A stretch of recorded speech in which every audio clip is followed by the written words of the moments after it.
আন্তর্জাতিক অপরাধ ট্রাইব্যুনালে বাংলাদেশের সাবেক প্রধানমন্ত্রী শেখ হাসিনার মানবতা বিরোধী অপরাধের দায়ে গত 17 নভেম্বর 2025 ফাঁসি ঘোষণা করা হয়েছে। বর্তমানে শেখ হাসিনা ভারত সরকারের রাজনৈতিক আশ্রয়ে আছেন। ভারত গিয়ে শেখ হাসিনাকে বাংলাদেশ থেকে তুলে আনেনি। বাংলাদেশের সেনাবাহিনীর একটি অংশ শেখ হাসিনাকে বিমানে করে ভারতের হাতে তুলে দিয়ে গেছে।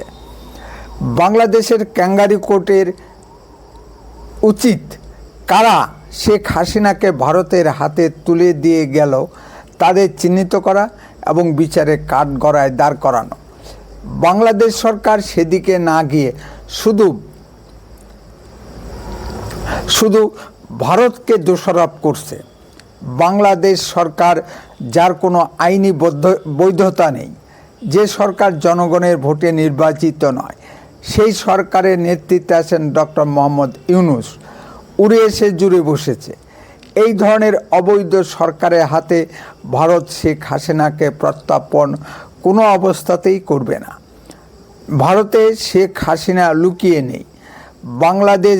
বাংলাদেশে যদি কবজির জোর থাকে তবে শেখ হাসিনাকে নিয়ে যাক।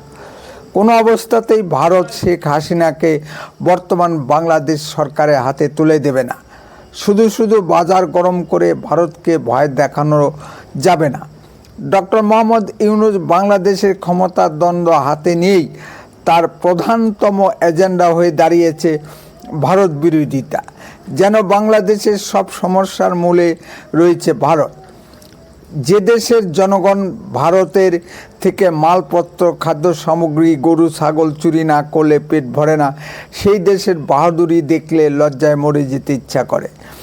বাংলাদেশের আইন প্রশাসন ও বিচার ব্যবস্থা সম্পূর্ণ ভেঙে পড়েছে। বাংলাদেশের আদালতে আত্মপক্ষ সমর্থনে কোনো সুযোগ নেই। হাসিনাকেও আত্মপক্ষ সমর্থনের সুযোগ দেওয়া হয়নি। আবার দেখুন, বাংলাদেশে হিন্দু চিন্ময় মহারাজকে বিনা বিচারে আটক করে রেখেছে। তার পক্ষে কোনো উকিলকে কোর্টে দাঁড়াতে দেওয়া হয়নি। তার অপরাধ, তিনি হিন্দুদের পক্ষে অত্যাচারের বিরুদ্ধে আওয়াজ তুলেছিলেন। এই হলো বাংলাদেশের ডক্টর মোহাম্মদ ইউনূসের বিচার ব্যবস্থা। সুতরাং বাংলাদেশের ডক্টর মোহাম্মদ ইউনূসের কাছ থেকে শেখ হাসিনার সর্বোচ্চ সাজাই কাম্য। ডক্টর মোহাম্মদ ইউনূস এখানেই থেমে থাকছেন না। শেখ হাসিনার দল আওয়ামী লীগ যাতে আগামী জাতীয় সংসদ নির্বাচনে অংশ না নিতে পারে, তার জন্য আওয়ামী লীগকে নিষিদ্ধ ঘোষণা করা হয়েছে। দেশের আওয়ামী লীগ কর্মীদের উপর হাজার হাজার মিথ্যা মামলা চাপিয়ে দেওয়া হয়েছে। কিছু আওয়ামী লীগ কর্মী দেশ ছাড়া রয়েছে, বাকিরা জেলে ঘানি টানছে।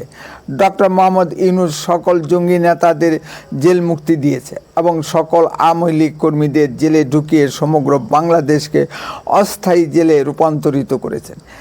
এত কিছু করার পরও ডক্টর মোহাম্মদ ইউনূসের ভয় যাচ্ছে না। মনে হচ্ছে ডক্টর মোহাম্মদ ইউনূসের প্রভু ডোনাল্ড ট্রাম্প আগের মতো ডক্টর মোহাম্মদ ইউনূসকে আর সমর্থন দিচ্ছেন না। কারণ আমেরিকা বাংলাদেশ থেকে যা লাভ উঠানো দরকার তা তুলে নিয়েছে। এখন আমেরিকা বাংলাদেশকে ছিবড়ে করে ছুঁড়ে ফেলে দিতে চাইছে। ৭১-এও বাংলাদেশের স্বাধীনতার ব্যাপারে আমেরিকা, চীন, ভারতের কাছে থ্রেট ছিল, আজও আছে। ইন্দিরা গান্ধী আমেরিকার থ্রেটকে উপেক্ষা করেই বাংলাদেশকে স্বাধীন করেছিল। এখানে মোদিজি ইন্দিরা গান্ধীকে অতিক্রম করতে পারছেন না। পৃথিবীর ৫৬টি মুসলিম দেশ থাকতেও বিপদগ্রস্ত শেখ হাসিনাকে কেউ আশ্রয় দেয়নি। শেখ হাসিনাকে একমাত্র আশ্রয় দিয়ে জীবন বাঁচিয়েছে হিন্দু ভারত। ৭৫ সালে স্বাধীন বাংলাদেশে কিছু বিপদগামী সেনা অফিসারদের হাতে শেখ মুজিবুর রহমান সপরিবারে খুন হবার পরও শেখ হাসিনা ও শেখ রেহানা ভারতের আশ্রয় নিয়ে জীবন বাঁচিয়েছিল। এই জন্য বাংলাদেশে বসবাসরত হিন্দুদেরকে কম মূল্য দিতে হচ্ছে না। আওয়ামী লীগ সমর্থক হিসেবে হিন্দুদের উপর চরম নির্যাতনের শিকার হতে হচ্ছে। আবার শেখ হাসিনা ক্ষমতায় থাকতেও তার দল আওয়ামী লীগ হিন্দুদের উপর কম নির্যাতন করেনি। আপনাদের নিশ্চয়ই মনে আছে কুমিল্লার আওয়ামী লীগের এমপি বাহারুদ্দিন বাহার সাম্প্রদায়িক দাঙ্গা সৃষ্টি করে শত শত হিন্দুকে খুন করেছিল। এখন সে ভারতে আশ্রয় নিয়ে জীবন বাঁচাচ্ছে। এই ধরনের হাজারো উদাহরণ টানা যেতে পারে। হিন্দুদের সম্পত্তি লুট, হিন্দুদের উপর অত্যাচার ও হিন্দু মহিলাদের উপর পাইকারি হারে গণধর্ষণের ক্ষেত্রে সব মুসলিমরা এক। সেখানে আওয়ামী লীগ, বিএনপি, জামাত সব শিয়ালের একরা। শেখ হাসিনা ভারতের আশ্রয় নিয়ে থাকলে বাংলাদেশে কিছু করার সাহস নেই, কিন্তু হিন্দুদের উপর অত্যাচারের মাত্রা বেড়ে যাবে। ভারত সরকার কিছু করতে পারবে না দু একটি মৌখিক বাণী ছাড়া। এখানে ভারতকে ভাবতে হবে। বাংলাদেশে বসবাসরত হিন্দুদের নিরাপত্তার গ্যারান্টি ভারত সরকারকে দিতে হবে। এদিকে বাংলাদেশ পাকিস্তানের নতুন কলোনি হয়ে গেছে। পাকিস্তান ভারতের বিরুদ্ধে লড়াইয়ে নতুন ক্ষেত্র হিসেবে বাংলাদেশকে ব্যবহার করবে।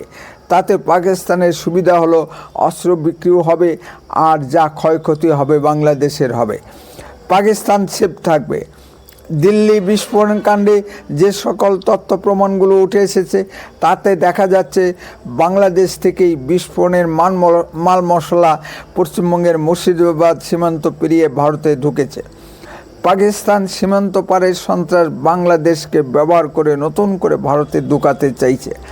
এই কাজে ডক্টর মোহাম্মদ ইউনূস ও তার কয়েকজন উপদেষ্টা সরাসরি জড়িত। এ তথ্য প্রমাণ ভারতের হাতে আছে। এই অবস্থায় ভারত কী করবে? ভারত কি বাংলাদেশকে সবক শেখাবে? ভারত কি সূচো মেরে হাত গন্ধ করবে? বাংলাদেশ ভারতের সঙ্গে যুদ্ধ খেলা খেলতে চাইছে। এর জন্য ডক্টর মোহাম্মদ ইউনূস প্রতিনিয়ত ভারতের বিরুদ্ধে উস্কানিমূলক প্ররোচনা সৃষ্টি করে যাচ্ছে। ভারত কোনো স্টেপ নিলেই ডক্টর মোহাম্মদ ইউনূস ভিক্ষার ঝুলি নিয়ে বেরিয়ে পড়বে। এই করেই যদি ডক্টর মোহাম্মদ ইউনূসের গদি বাঁচে ও ভিক্ষার সাহায্যে বাংলাদেশের অর্থনীতি ঘুরে দাঁড়ায়। শেখ হাসিনা যতই অপকর্ম করুন, ক্ষুধামুক্ত বাংলাদেশ সৃষ্টি করেছিলেন। ডক্টর মোহাম্মদ ইউনূস বিশ্ববিখ্যাত নোবেল জয়ী অর্থনীতিবিদ হতে পারেন। তাহলে বাংলাদেশে এত খাদ্যাভাব কেন? কারো লক্ষ্য যদি থাকে চর্যবৃত্তি, তাহলে ডক্টরেট ডিগ্রি বা নোবেল বিজয়ী দিয়ে কী হবে? ইতিমধ্যে যে খবরগুলো উঠে এসেছে তা হলো বাংলাদেশের বাছুর উপদেষ্টারা কোটি কোটি টাকা বিদেশে পাচার করেছে এবং বিদেশে পালিয়ে যাবার তালে আছে। যেটুকু খবর পাওয়া যাচ্ছে, উপদেষ্টারা পূর্ব তিমুরে পালিয়ে যাবার তালে আছে। 47-এর আগে পাকিস্তান বাংলাদেশ ভারতেরই অংশ ছিল। যেখানে ভারত বিশ্বে অর্থনৈতিকভাবে এগিয়ে যাচ্ছে, সেখানে পাকিস্তান বাংলাদেশের এই সঙ্গীন আর্থিক দুরবস্থা কেন? ইসলাম কি পথ দেখাতে পারছে না? প্রশ্নটি সম্যকভাবেই উত্থাপিত হচ্ছে।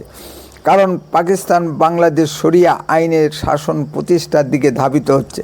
পৃথিবীর 56টি মুসলিম দেশের 2-1টি বাদে বাকি মুসলিম দেশগুলো এত দরিদ্র কেন? ইসলাম কি পথ দেখাতে ব্যর্থ? জাকির নায়েক সাহেব, আপনার ইসলামী দিক নির্দেশনা কি কোনো কাজে আসছে না? কোনো ইসলামী দেশে গণতন্ত্রের বালাই নেই। জনগণের ভোটে সরকার নির্বাচিত হয় না। ভারতের রাষ্ট্র পরিচালন ব্যবস্থা থেকে হিংসা হবেই। ভারতের স্বাধীন পররাষ্ট্রনীতি পৃথিবীর অনেক দেশেরই হিংসার কারণ হয়ে দাঁড়িয়েছে। এই জন্যই ডোনাল্ড ট্রাম্প ভারতের প্রধানমন্ত্রী মোদিজিকে খুন করার জন্য CIA এজেন্ট নিয়োগ করে। তারপরও মোদিজিকে দমানো যাচ্ছে না।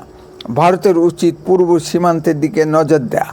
যত ক্ষুদ্রই হোক, শত্রুই হয়।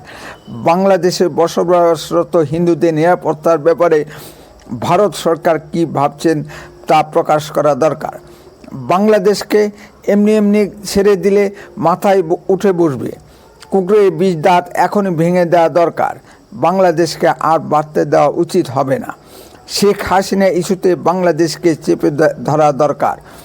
অবৈধ বাংলাদেশি মুসলিম অনুপ্রবেশকারী ও রোহিঙ্গা মুসলিম অনুপ্রবেশকারী সম্পর্কে বাংলাদেশের সামনে স্পষ্ট ভাষায় তুলে ধরা দরকার। তা না করলে বাংলাদেশ উপরে ভারত বিরোধিতা করবে আর তলে তলে অনুপ্রবেশকারীদের ভারতের দিকে ঠেলে দিবে। কণ্ঠ দাবি করছে ৭১ পরে আসা সকল অবৈধ বাংলাদেশি মুসলিম অনুপ্রবেশকারীদের ফেরত পাঠাতে হবে। এ কাজ ভারত সরকারকেই করতে হবে। বাংলাদেশে কোনো সরকারই অবৈধ বাংলাদেশি মুসলিম অনুপ্রবেশকারীদের বিষয়ে স্বীকার করেনি, সে শেখ হাসিনাই হোক বা খালেদা জিয়াই হোক। ধর্মনিরপেক্ষ কিছু রাজনৈতিক দলকে অবৈধ বাংলাদেশি মুসলিম অনুপ্রবেশকারীদের আশ্রয় দেওয়ার জন্য আইনের আওতায় নিয়ে আসতে হবে। উত্তরে কণ্ঠ সর্বদাই বাস্তব ও সত্য কথা বলে। আরও এই ধরনের ভিডিও পেতে দয়া করে এখনই চ্যানেলটিকে সাবস্ক্রাইব করুন, বেল আইকনে ক্লিক করুন, আপনার মূল্যবান মতামত কমেন্টে লিখুন। বন্দে মাতরম, ভারত মাতা কি জয়।